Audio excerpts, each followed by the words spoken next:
வெள்ளைக்கொம்பன் விநாயகனது பேரொரு கருணையினாலே வாழ்க்கையிலே அனைத்து மங்களங்களும் பெருகட்டும். ஐயா, சொந்த வீடு வேணும் ஐயா என்று பலரும் இந்த நிகழ்ச்சியை பார்த்து கொண்டிருக்கிறீர்கள். சிலரோ ஐயா நிலத்தை வாங்கிட்டோம், வீட்டை கட்ட முடியலையேங்க அப்படின்னு ஒரு சிலர். வீட்டையும் கட்டிட்டோம், இஎம்ஐ கட்ட முடியல, 1ஆம் தேதி வந்தா அப்பா ஏன்டா இந்த 1ஆம் தேதி வருது, மாசத்துல வெறும்ன 20ஆம் தேதியோட முடிஞ்சிட்டா பரவாயில்லையே அப்படின்னு எல்லாம் தோணுதுன்னு பலரும் இந்த நிகழ்ச்சியை பார்த்து கொண்டிருக்கிறீர்கள். இந்த நிலம், வீடு, வாசல் இதுல சில பகுதிகளில் எப்படின்னா வீடு வாசல் இல்லைன்னா கட்டிக்க பொண்ணை தரமாட்டாங்க. இதுவும் பெரிய சிக்கல்.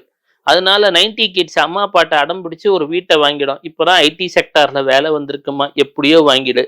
அதற்குள்ளேயும் ஐடி செக்டாரும் ஏஐனால என்ன ஆகும்னு தெரியலையே அப்படின்னு புலம்பக்கூடிய பலரும் உண்டு. இது போன்ற ஒரு இக்கட்டான காலகட்டத்தில் இருக்கிறோமே, இதிலிருந்து எங்களை காப்பாற்றுவதற்கு ஒரு வழி இல்லையா, கதி இல்லையா? We are sitting at crossroads. Cross ரோட்னா எப்படின்னாங்க, ஜோசியத்தை வீட்டு வாசல்ல பார்க்க கூடாதுன்னு அந்தி சந்தின்னு வாங்க.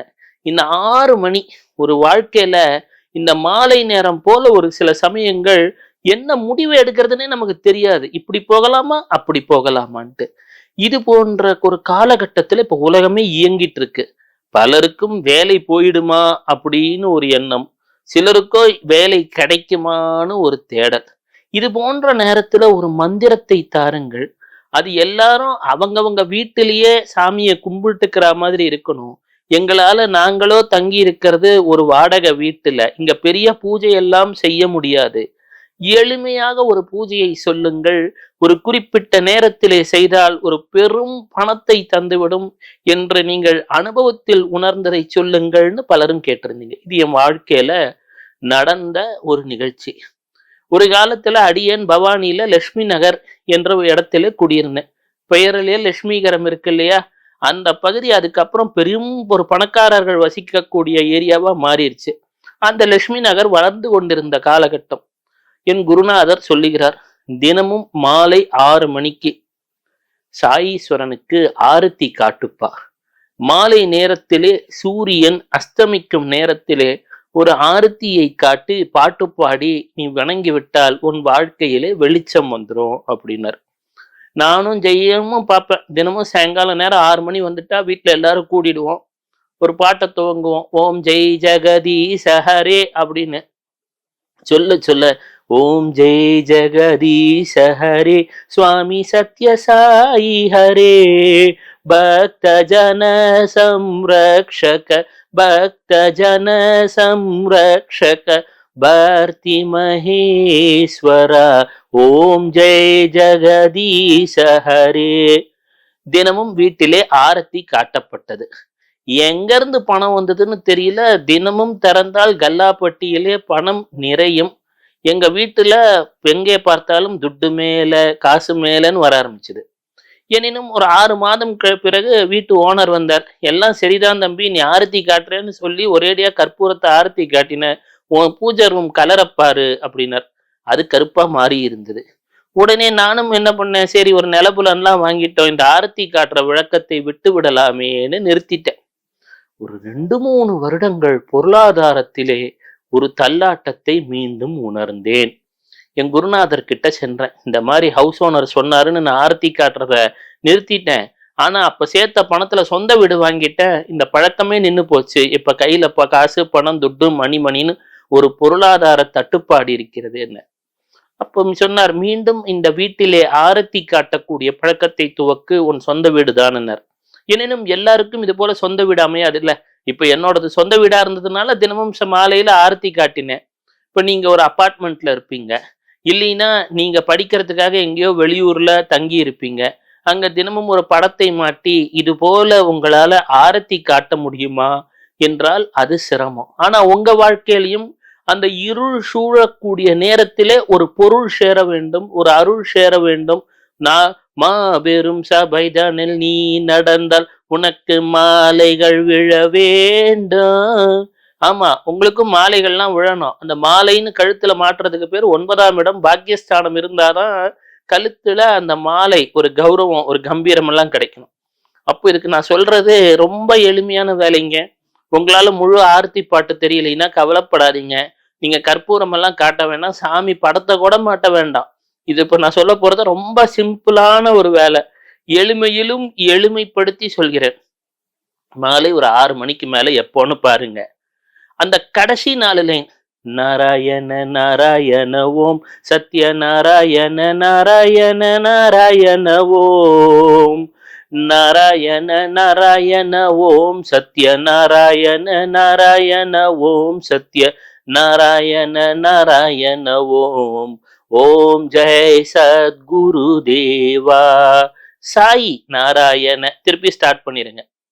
இத ஒரு 3-4 நாள் தப்பா டியூன் போட்டாலும் சரி, ரைட்டா டியூன் போட்டாலும் சரி, அங்கே உங்கள் டியூன் முக்கியம் கிடையாது. உங்கள வாழ்க்கைய ஃபைன் டியூன் பண்ண வேண்டியது பாபா பொறுப்பு அதுக்கப்புறம். இத சின்சியரா எத்தனை நாள் செய்யறது? நிறைய பேர் கேட்பாங்க. என்னைக்குமே இப்போ கேட்டீங்கன்னா மாணவர்களை, என்னன்னா எத்தனை நாள் படிக்கிறது சார் இந்த சிலபஸ? அப்ப எவ்வளவு மார்க் வரும்? நியாயமான கேள்விதான். யாரும் இந்த படிச்சதை எப்ப இம்ப்ளிமெண்ட் பண்றதுன்றது கேட்கறது கிடையாது மாணவர்கள். எல்லாரும் கேட்கறது எத்தனை நாள் படிச்சா எனக்கு எவ்வளவு மார்க் வரும்? அதே போலதான் இதை எத்தனை நாள் ட்ரை செய்து பார்ப்பது. ஒரு 48 நாட்கள். நான் சொல்றது, நீங்க தினமும் ஒரு கன்சிஸ்டன்சி இல்லைனாலும் பரவாயில்ல, தினமும் 6 மணி மாலைக்கு மேல எப்பவா இருந்தாலும் பரவாயில்ல, ஒரு 8 மணி 9 மணிக்கு மேல, இது 4 லைன் தானே, இந்த 4 லைனை ரிப்பீட் பண்ண ஆரம்பிங்க. நம்பிக்கையோட சொல்லுங்க.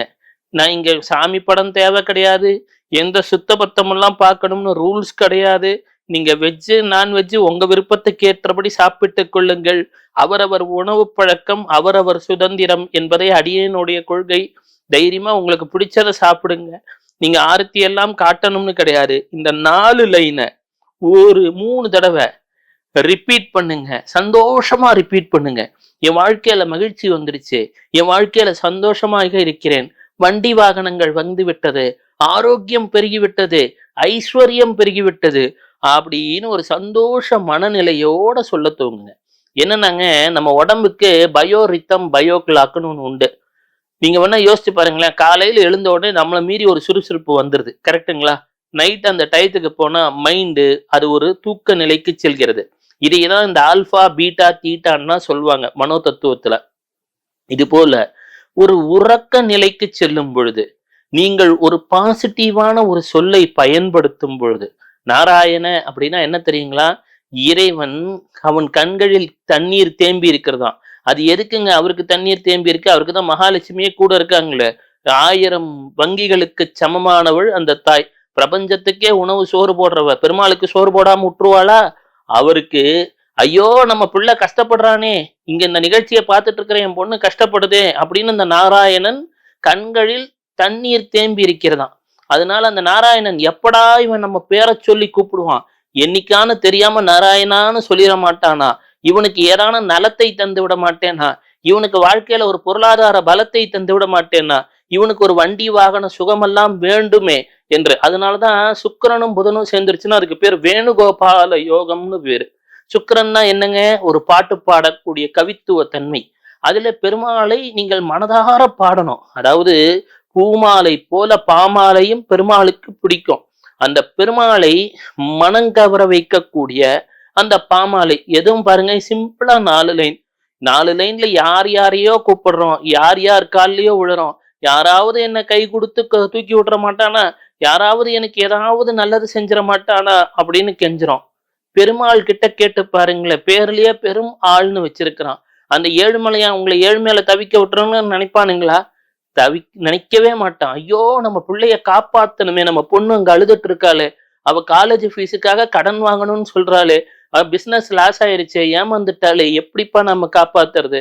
அவ கணவனுக்கு ஒரு கெட்ட பழக்கத்தினால இந்த சரியாயிருமான நிகழ்ச்சியை பார்த்துட்டு இருக்காளே, மருத்துவ செலவுக்கு இல்லைன்னு கவதிப்படுறாளேன்னு யோசிக்கிறவன் அந்த பெருமாள். அப்போ தன்வந்திரியா ஒவ்வொரு முறையும் உங்களை காப்பாற்ற வேண்டும் என்றும் கை தூக்கி ஒரு வாழ்க்கையில ஒரு உன்னத நிலையை கொடுக்கணும்னு வெயிட் பண்ணிட்டு இருக்கிறான்.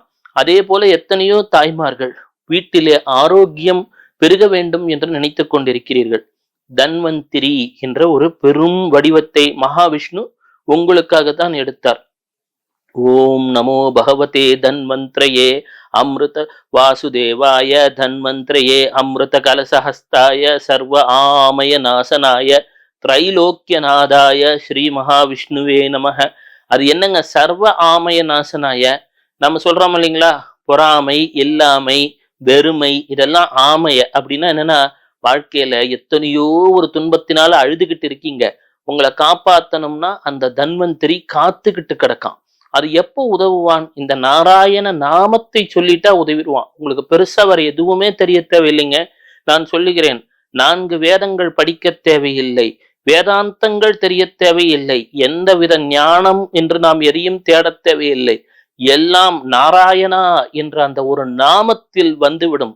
இந்த உண்மையை கேட்க வேண்டும் என்று உங்களுக்கு ஒரு நல்ல நேரம் இருக்கிறது. அதனாலதான் அந்த சாயி தாயியாக கருணை பண்ணி, உங்களுக்கு இப்ப இந்த குழந்தைகள் கேட்கணுமே, அந்த நாராயணனது நாமத்தை கேட்டு இவர்கள் வாழ்க்கையில ஒரு நல்லது நடக்கணுமேன்னு இப்போ உங்களை கிட்ட இத என்ன பேச வச்சிட்டு இருக்கான். நீங்க கேட்டுட்டு இருக்கீங்க. இன்னைக்கு எத்தனையோ கெட்ட விஷயங்கள் உலகத்துல இருக்கு, இந்த சமூக வலைத்தளத்துல. ஆனால் அதையெல்லாம் கேட்காமல் இறைவனது பெயரையும் இறைவனது மகிமையையும் கேட்க வேண்டும் என்ற ஒரு நல்ல எண்ணம் உங்களுக்கு இருக்கிறது. அந்த புண்ணியத்தின் பலனால்தான் நாராயணா என்று சொல்லக்கூடிய நலம் தரும் நாமம். இதை எளிமையாக இந்த மாதிரி ஆருத்தியாக பாடும்பொழுது அது இன்னும் பவர், எனர்ஜி என்பது சினர்ஜியாக மாறிவிடும்.